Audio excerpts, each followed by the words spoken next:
নমস্কার বন্ধুরা, হামসফর টেলসের একটা নতুন ভিডিওতে আমি আপনাদের সবাইকে স্বাগত জানাই।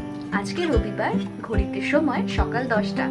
আমি স্নান টান করে একদম রেডি, কারণ আজকে আমরা চলে যাব দুটো জিনিস ঘুরে দেখতে।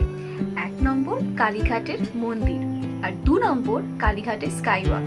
এই দুটোর কোনোটাতে আমি আগে কোনোদিনও যাইনি। সো আর দেরি না করে লেটস গেট স্টার্টেড।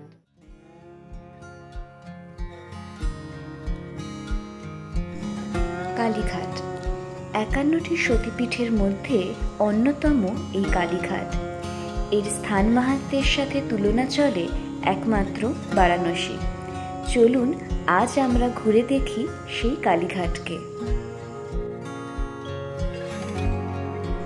এখন আমরা দাঁড়িয়ে আছি কালীঘাট মন্দির চত্বরের একদম সামনে। এই চত্বর কিন্তু বর্তমানকালে অত্যন্ত সুন্দরভাবে সাজানো হয়েছে।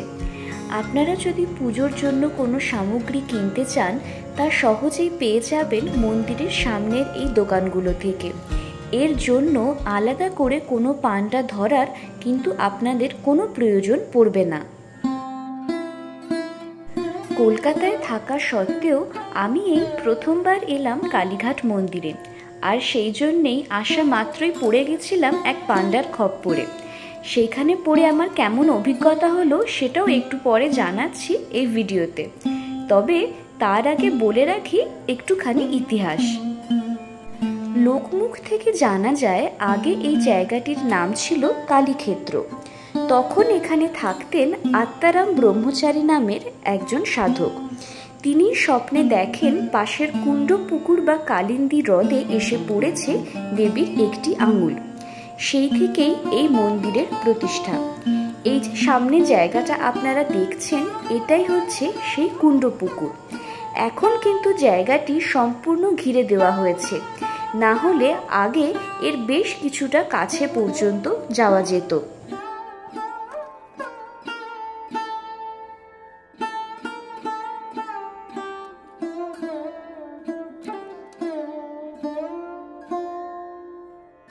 সাধারণ মানুষের ঘুরে দেখার জন্য এই মন্দিরে রয়েছে 3টে জায়গা। অবশ্যই কালী মন্দির, মহাদেবের মন্দির এবং বলিঘর। এই যে সামনের ঘরটা আপনারা দেখতে পাচ্ছেন কালো রঙের, এটাই হচ্ছে সেই বলিঘর। আমরা মন্দিরে আসার কিছুক্ষণ আগেই কিন্তু এখানে বলি হয়েছে।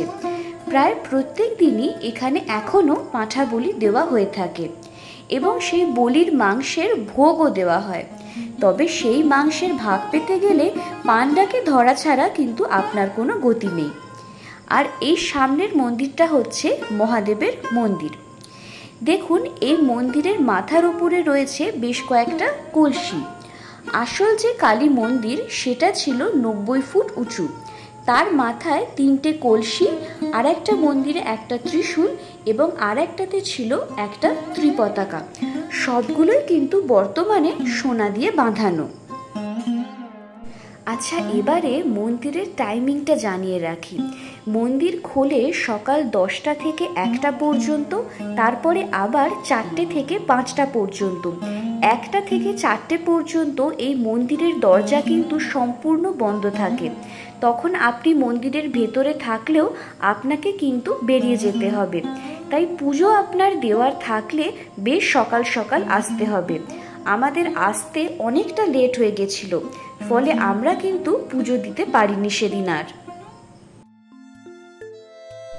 মন্দিরে ঘোরা আমাদের হয়ে গেছে। এবারে আমরা এগিয়ে চললাম কালীঘাট স্কাইওয়াকের দিকে। এখন ঘড়িতে সময় 2টো, আর মন্দিরের দরজা কিন্তু বন্ধ হয়ে গেছে। কালীঘাটের এই স্কাইওয়াকটা একদম মন্দিরের সামনে এসে ওপেন হচ্ছে। প্রায় 440 মিটার লম্বা এই কালীঘাট স্কাইওয়াক। ভেতরটা ঘুরে দেখতে আমাদের দারুণ লাগছিল। মানে একদম চারপাশটা খোলা, আলো ঢুকছে, হাওয়া ঢুকছে, দুর্দান্ত লাগছিল। আর ভিতরটা ওনারা ভীষণ সিস্টেম্যাটিক্যালি কিন্তু সাজিয়ে রেখেছেন। এখানে ডাস্টবিন রয়েছে, আগুন লেগে গেলে আগুন নেভানোর ব্যবস্থা রয়েছে। খুব আধুনিক কিন্তু এই স্কাইওয়াকটা আমি বলবো। আমরা এখন আছি কালীঘাট স্কাইওয়াকে। এই আমার পিছনে যেটা দেখা যাচ্ছে সেটাই হচ্ছে পুরো এই স্কাইওয়াকটা। এখানে এরকম বেশ কিছু লিফটও আছে যেগুলো দিয়ে আপনারা একদম রাস্তায় নেমে যেতে পারবেন। আলাদা করে আর এসকালেটর পর্যন্ত যাওয়ার কোনো দরকার হবে না আপনাদের। ভেতরটা কিন্তু সত্যি দারুণ লাগছিল, দেখে মনে হচ্ছে যেন কোনো স্কাইওয়াক না, আমরা কোনো হোটেলের ভিতরে চলে এসেছি। একদম এত বড়, এত ছিমছাম, এত গোছানো, ভাবাই যাচ্ছে না যে এইটা ওই রাস্তাটার ওপরে যেখানে এত ভিড় থাকে সারাক্ষণ। এই স্কাইওয়াকটা হচ্ছে কলকাতার মধ্যে সবথেকে দীর্ঘতম স্কাইওয়াক। এটা বানাতে খরচ হয়েছে শুনলাম প্রায় 100 কোটি টাকা। এই জায়গাটা ভীষণ সুন্দর দেখতে লাগছিল। এইখানটাতে আসলে পুরো কালীঘাট মন্দিরের যে হিস্ট্রিটা আছে, যেটা আমি আপনাদেরকে একটু আগে বলছিলাম, সেটাই এখানে ভীষণ সুন্দর করে বলা আছে। যে আত্মারাম ব্রহ্মচারী কিভাবে একদিন স্বপ্নাদেশ পেয়েছিলেন, পুকুরের ভিতর থেকে সতীর একটা দেহের অংশ উনি খুঁজে পান, তারপরেই উনি এই পুরো মন্দিরটাকে স্থাপন করেন। এই পুরো বিষয়টাকে এত সুন্দর ওনারা এখানে বলেছেন, দারুণ লাগছিল দেখতে। স্কাইওয়াকটা যেহেতু একদম এই ফ্ল্যাটগুলোর গা ঘেঁষে, দেখলাম ফ্ল্যাটেরই একটা জানলার মাথার উপরে বসে আছেন এই চিল বাবাজি। মনে হয় ভিজে গেছিলেন, এখন উনিও গা শোকাচ্ছেন। আর একটা জিনিস দেখে না একদম স্টান্ড হয়ে গেলাম, সেটা হচ্ছে এই বাড়িটার নকশাটা এত সুন্দর দেখতে। আমি হাত বাড়িয়ে একটু ছোঁয়ার চেষ্টা করছিলাম, বাট পারলাম না। বাড়িটার নাম দেখলাম সদানন্দ কুটির। নিচ থেকে রাস্তার এত গ্যাঞ্জামের ভিতরে এই বাড়িগুলোকে অ্যাকচুয়ালি চোখেই পড়ে না। বেশ সুন্দর দেখতে বাড়িটাকে, এবং যথেষ্ট ভালো কন্ডিশনে রয়েছে। এটা কিন্তু এই স্কাইওয়াক দিয়ে যাওয়ার আপনার অবশ্যই একটা বেনিফিট। এটা হচ্ছে কালীঘাটের একটা রিফিউজি মার্কেট, যে মার্কেটটা নিচে ছিল, যেটার জন্য এত জ্যাম বা এত কিছু গন্ডগোল হয়ে যেত রাস্তায়, সেটাকেই ওনারা চেষ্টা করেছেন উপরে শিফট করার। এখনো কিন্তু এই মার্কেটটা খোলেনি পুরোপুরি। আমার মনে হয় এই স্কাইওয়াকটা হয়ে যেটা সব থেকে বড় সুবিধা হবে সবার, সেটা হচ্ছে যে পান্ডার হাত থেকে আমরা কিছুটা রেহাই পাবো। আমি আমার পার্সোনাল এক্সপিরিয়েন্সটা বলি।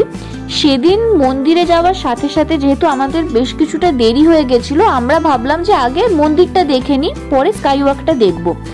একজন পান্ডা সাথে সাথে চলে এলেন, বললেন 250 টাকার মধ্যে সম্পূর্ণ পুজো হয়ে যাবে। আমরা বললাম ঠিক আছে, কিন্তু মন্দিরে গিয়ে দেখি প্রায় 100 লোকের লাইন সেখানে। তো তখন আমাদের বলছে যে আপনাদের পুজো দিতে গেলে পার হেড পড়বে প্রায় 1500 টাকা করে। আমাদের তো মানে শুনে মাথায় হাত, যে এটা কি করে দেব আমরা। তখন বলছে যে ঠিক আছে, তাহলে আপনারা বলি ঘরে গিয়ে ভোগটা অর্পণ করে আসুন। ঠিক আছে, মন্দির থেকে কোন ঘুরপথে নিয়ে গেল বলিঘরে, মানে আমরা তো সত্যি কথা সেখানে পৌঁছতে পারবোই না কোনো মতে। সেখানে ওই ভোগটুকু দেওয়ার জন্য 1200 টাকা লাগলো টোটাল 4 জনের আমাদের। এই বিষয়টা কিন্তু আপনারা যদি স্কাইওয়াক দিয়ে আসেন, আপনাদের এই হ্যারাসমেন্টটা ফেস করতে হবে না। কালীঘাট মেট্রো স্টেশনে নামলে সামনের দিকে এগিয়ে আসলেই চোখে পড়বে এই বিরাট স্কাইওয়াকের গেটটা। গেটটা যথেষ্ট বড়, চোখে আপনার মিস একদম হবে না। আমি বলছি আপনারা এখানে আসুন, পুজো দিন, নিজের মতো ঘুরুন, কোনো পান্ডাকে ধরার কোনো দরকার পড়বে না। মা কিন্তু পান্ডা না ধরলেও আপনাকে সমানভাবে আশীর্বাদ করবেন। আমাদের কালীঘাট মন্দির আর স্কাইওয়াক ভ্রমণ পর্ব এখানেই শেষ হচ্ছে। ভিডিওটা ভালো লাগলে অবশ্যই লাইক করবেন, অনেক অনেক শেয়ার করবেন, কমেন্ট করে জানাবেন কেমন লাগলো। আবার দেখা হবে পরের ভিডিওতে।